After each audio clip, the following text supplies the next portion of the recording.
ಏನು ಸಂಗೀತ ಅನ್ನೋದು ಅನಾದಿ ಕಾಲದಿಂದ ನಮ್ಮ ಮನೆ ತನಕ ಬಂದ್ಬಿಟ್ಟಿದೆ. ಮೂರನೇ ತವದಿಂದ ಮುಂದೆ ಸಾಲಿ ಕಲಿಬೇಕು ಅಂತ ನನಗೆ ಅನ್ನಿಸ್ತಿಲ್ಲ. ಈ ಹಾಡು ಹುಡುಗಾಟಿಕೆ ಉಡಾಳಗಿರಿ ಕಾರಣಕ್ಕಾಗಿ ಈ ಸಾಲಿ ವಿದ್ಯೆ ನನ್ನ ತಲೆಗೆ ಹಾಕ್ಲಿಲ್ಲ. ಒಮ್ಮೆ ನಮ್ಮೂರಾಗ ನಾಟಕ ಮಾಡಿ ತಯಾರಿ ನಡೆಸಿದ್ರು. ಆ ನಾಟಕ ಕಲಿಸ್ಲಿಕ್ಕೆ ಒಬ್ಬ ಮಾಸ್ತರ್ ಇಟ್ಟಿದ್ರು.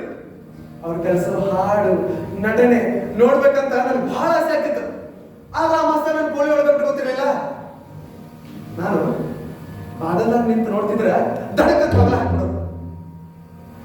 ಮೆಲ್ಲ ಅವ್ರ ಕಿಟಕಿ ಕಾಸು ನೋಡ್ತಿದ್ರೆ ಕಿಟಕಿ ಬಗ್ಗೆ ಹಾಕ್ಬಿಡೋರು. ನನಗೆ ಭಾಳ ಸಿಟ್ಟಿಗೆ ಬಂದಿತ್ತು. ಒಂದಿನ ಅವರೆಲ್ಲ ಮಧ್ಯಾಹ್ನ ಮನೆಗೆ ಊಟಕ್ಕೆ ಹೋದಾಗ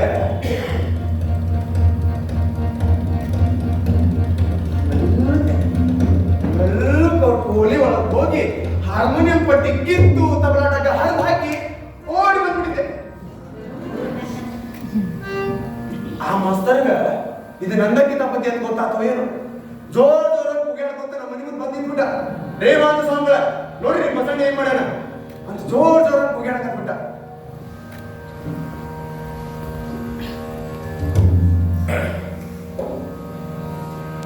ಅಗದಿ ಶಾಂತ ಸ್ವಭಾವದ ನನ್ನ ತಂದೆ ಮುಖದೊಳಗು ಅವತ್ತು ನಾನು ಕೋಪ ಅನ್ಕೊಂಡಿದ್ದೆ.